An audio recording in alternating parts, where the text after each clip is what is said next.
Hace 20.000 años, los primeros seres humanos llegaron a América del Sur desde Asia. Eran hombres que migraban del frío de la última gran glaciación. Algunas teorías afirman que pasaron el estrecho de Bering, que une Alaska con Rusia. Otras afirman que llegaron en grandes balsas desde el Pacífico Sur. Al Ecuador, se supone llegaron los primeros seres humanos hace unos 14.000 años. Miles de años después, en 1492, Cristóbal Colón desembarca en América trayendo la civilización, el comercio y el cristianismo al nuevo continente. El imperio inca, que hacía un siglo había conquistado los territorios de los quitus, dominaba en el Ecuador, hasta que en 1533 Pizarro venció a Atahualpa y lo ejecutó. Así los aborígenes fueron subyugados, convertidos en esclavos y convertidos al cristianismo.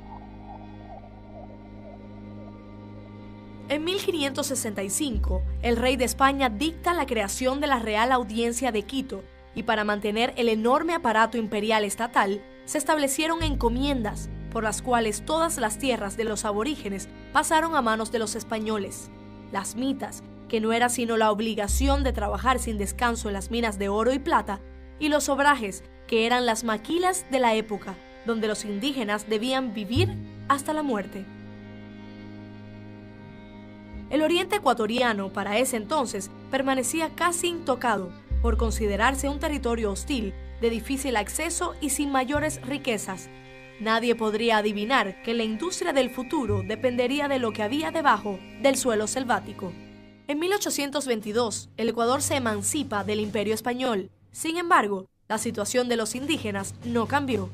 Seguían siendo esclavos, maltratados y en la estratificada sociedad ecuatoriana se mantenían marginados y negados en su condición de seres humanos. Recién en 1851, José María Urbina decretó la manumisión de los esclavos, con la que miles de indígenas recuperaron la libertad. Sin embargo, la explotación continuó en los latifundios de los grandes terratenientes. El oriente se comenzó a utilizar como colonia penal, pero poco a poco la industria maderera y cauchera empezó a internarse. Sin embargo, nadie podría pensar que la mayor explotación, destrucción y aniquilación empezarían unas décadas más tarde, cuando las industrias norteamericanas del petróleo iniciaran la exploración del oriente ecuatoriano para dar con los yacimientos petroleros que se suponían existían.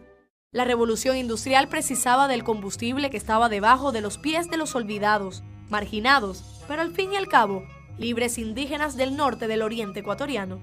Casi 500 años después de la primera colonización, se empezaba ahora en el norte del oriente ecuatoriano, una segunda, mucho más brutal y devastadora, conquista y colonización. En 1964, el gobierno ecuatoriano invitó a la petrolera estadounidense Texaco para que inicie exploraciones petroleras en la Amazonía. Ecuador y Texaco firmaron un contrato para quedarse en el país por 28 años y explotar crudo en Sucumbíos y Orellana. En 1972, Texaco inició sus operaciones en Lago Agrio, en consorcio con la petrolera estatal Petroecuador.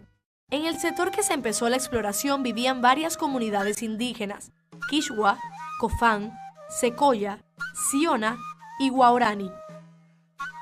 Los amazónicos, la mayoría sin entender el español, no comprendían por qué extraños invadieron su territorio sin pedir permiso. Durante las operaciones, cerca de 18.000 millones de galones de aguas tóxicas fueron vertidas directamente en suelos y cuencas.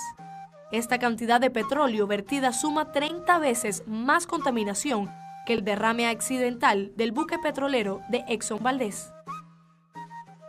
Mientras la petrolera seguía operando, un grupo de amazónicos de Shushufindi se sintieron afectados por la exploración de la petrolera. Para organizarse de una mejor manera, decidieron fundar el Comité de Derechos Humanos de Shushufindi en 1989. Pablo Fajardo, oriundo de Manabí, quien había llegado a la ciudad años antes, se encargaba de recibir quejas y comentarios de los que vivían cerca de los campos. Reclamos sobre suelos negros con crudo, problemas leves y graves de salud llegaban todos los días a su oficina. En 1990, 2 años antes de que se acabe el contrato, Texaco transfirió las operaciones del consorcio al gobierno ecuatoriano, pero mantuvo su propiedad del 37% de la producción de petróleo. Durante su operación, Texaco perforó 350 pozos, de los que extrajo cerca de 1.700 millones de barriles de petróleo crudo. En 1992, Petroecuador se convirtió en el propietario del 100% de la concesión y Texaco dejó el país. 3 años después, empezó con el proceso de remediación ambiental que duró hasta 1998. El petróleo derramado en el agua y el suelo de la zona era imposible de ocultar. A inicio de los 90, Judy Kimberly, una abogada estadounidense, llegó a Ecuador para conocer la Amazonía como turista. Se impactó por los niveles de contaminación que observó en los pozos donde había operado Texaco y decidió escribir un libro sobre su vivencia y lo publicó en Estados Unidos. Este texto llegó a manos de Cristóbal Bonifaz, un abogado ecuatoriano radicado en Estados Unidos, que retornó al Ecuador para constatar lo escrito por Kimberly. Lo comprobó y regresó a Estados Unidos decidido que debía hacer algo. En 1993, junto con otros abogados, demandó a Texaco por contaminación ambiental.